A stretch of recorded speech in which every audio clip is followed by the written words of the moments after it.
The Fourth Invasion by Henry Josephs. Dr. Clayton's face was impassive as a marble mask when he turned to young Corelli. For a moment, the little group stood there in embarrassed silence in the classroom, shifting uneasily from one foot to another, feigning interest in the paperweights upon Clayton's desk, or in the utterly uninspiring scenes on the sidewalk outside the window. "You say, Corelli, that you saw 3 Martian ships. Can you describe them?" Corelli blinked as he felt the weight of his colleague's eyes boring into him.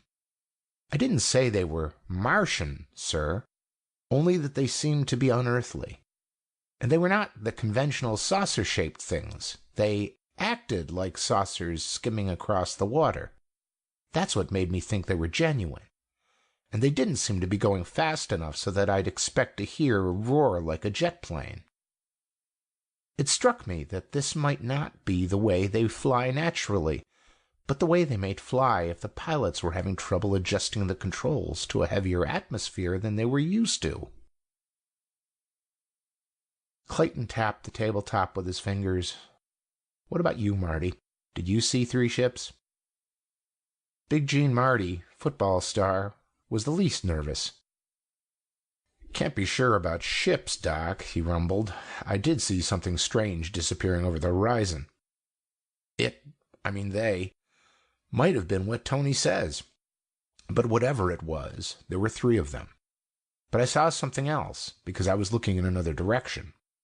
What I saw first was a couple of funny-looking shapes floating down near the ground.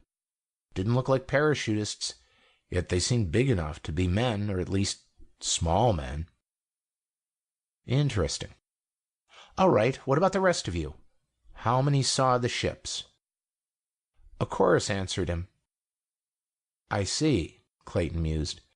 "You all agree on the behavior? And you all think there were 3, not 4, not 2, 3? It was agreed." Clayton rustled the pile of newspapers. "The reports in here vary. I learn with amazement that you gentlemen seem to have missed completely the spurts of flame that issued from the alien ships, flame which is reported to have set a house on fire. And no one seems to have noticed that the invaders, in descending, glided on huge black wings." Corelli blushed a fiery crimson. "Dr. Clayton," he protested, "we aren't making these things up for popular consumption. We're just telling you what we actually saw. That is, what we saw looked like to us." Clayton nodded. "Of course. That is all people were doing back in 1938, when the Martians landed in New Jersey at the time Orson Welles presented a radio version of H.G. Wells' War of the Worlds, or when the flying saucer craze first started, or when Fantafilm put on their big publicity stunt for the improved 3D movie, The Outsiders, and people saw the aliens over Broadway and heard them address the populace in weird booming tones. Gentlemen, I am not pleased to find students in this university engaging in such unwarranted extracurricular activity as inventing interplanetary scares. I don't think Washington will be amused either." Corelli clicked his heels. "Sir," he stated in dignified tones, "I resent these implications. I assume they have been directed at me. At no time have I talked about this to reporters or in any way engaged in what you accuse me of. If you want my resignation from this school, you may have it." "Really? You think that an air of dignified innocence will undo the damage done? I am well aware of your experiments with the Y-wave, gentlemen, and it was on the Y-wave that the messages came. You may be interested to know that the number of lives lost, the property damage, the business losses due to the panic have not yet been fully determined, but it makes the hysteria following the Fantafilm hoax very small potatoes by comparison. You may withdraw now, gentlemen. This affair will be discussed at greater length later, regardless of what the FBI decides. I had hoped that the main culprit would try to save unwitting accomplices from a measure of grief. That is all." The 7 students left Dr. Clayton's office in record time. Professor Elton rapped the table for silence. "Gentlemen," he began, "Dr. Clayton and I both extend our sincere apologies." He smiled wanly. "Of course, that does not exonerate anyone from the charge of gullibility. But Harvey Gale's confession has been fully confirmed by the FBI, and you and this university have been cleared. The public knows now that your testimony helped lead to the facts in the case. To me, the most interesting feature of this business is the fact that Gale was able to put over this hoax despite the fact that the public had been taken in 3 times before. The Orson Welles scare rode on a wave of war hysteria. The flying saucer craze followed World War. The Fantafilm hoax came when the world was still in dread of sudden bombings. But the Gale hoax, what can we call it but what is loosely known as the continuing gullibility of human beings?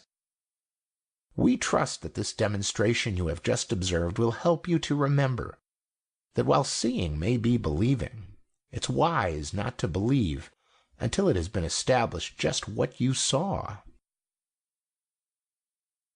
In his private office, Dr. Clayton leaned forward over his desk, or, to be more exact, something that looked like Dr. Clayton leaned over the desk. The face was impassive as marble, but from out of a slit in his chest, a pair of black antenna-like feelers were vibrating into a framed picture on the wall, from which the picture had been slid aside.